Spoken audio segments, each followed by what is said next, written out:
wanted to hop on here and talk about what brain spotting is. The tagline behind brain spotting is where you look affects how you feel.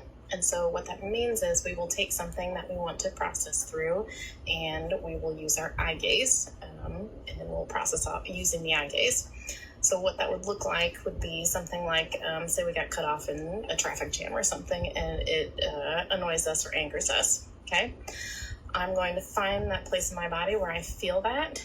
And so I'll just take a second. By the way, this is not a real example of something that happened. Yep, I can feel it in my shoulders, okay? And so I'm going to look over here. Yep, that like increases that feeling of anger when I look over here.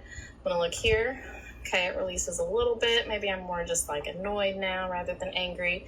And then if I look over here, oh yeah, I can really feel my shoulders coming down. That feels a lot calmer. I don't even notice the anger as much here.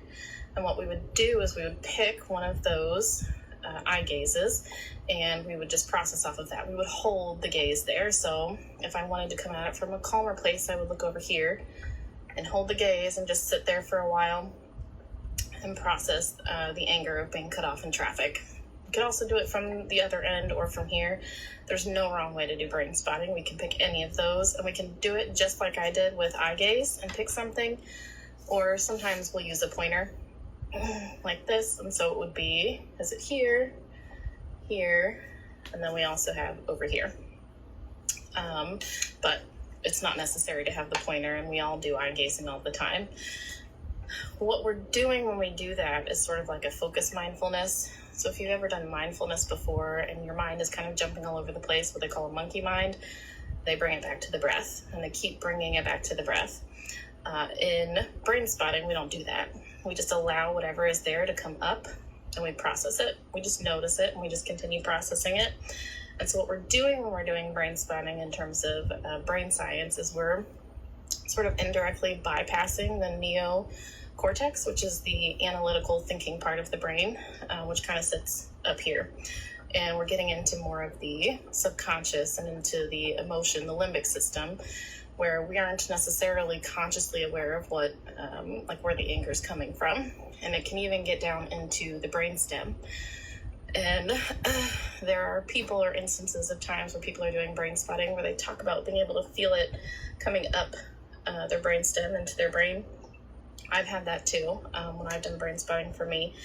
But what we're doing is accessing all of the files along the neurological pathway in our brain.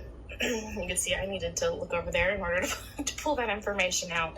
That's all we're doing. We do it all the time when we're talking. We're looking this way and that way and we're pulling information. Well, that's what we're doing in brain spotting, but we're sitting in a specific mode in order to process something, whether that be trauma, whether that be performance anxiety, whether that be creative expansion, any of those kind of things. It can go along that spectrum of things. And so we're accessing the part of the brain that processes faster. And so we're essentially allowing our own brains to heal themselves, which I think is pretty awesome, or to expand themselves if you want to go into some of the expansion piece. I think that's pretty cool. Some things you might experience when you're brain spotting might be a lot of body sensations. So like you might feel it in the shoulders, it might move to the neck, it might move to the head, it might move to your arms. People will talk about images or like videos might play or lots of thoughts might, be running. Those are just a few examples of things you can have. Sometimes there might not be anything that happens consciously, but there still might be things going on that we just can't see yet. Some things that people might talk about having afterwards, which you may or may not experience these. People talk about being triggered more easily because we're opening that file along the neural network pathway into essentially what I call our lizard brain, which is all of our fight, flight, and freeze kind of stuff, and our emotions are in there. And so, if somebody's saying something, it might hit us different. Weird dreams can be a thing. If you end up having a lot of body sensations, you might continue having those for a couple of days. It just depends. You might not have any of that. Even it might just be, totally whatever kind of a thing. And so that's just a little brief intro into what brain spotting is. There's a lot more info out there. If you want to know more about it, you can let me know in the comments. If you have any questions, please let me know. I'd be more than happy to answer any of those. And so, yeah, thank you for letting me hop on today and kind of give you a little brief glimpse into what brain spotting is. Thanks.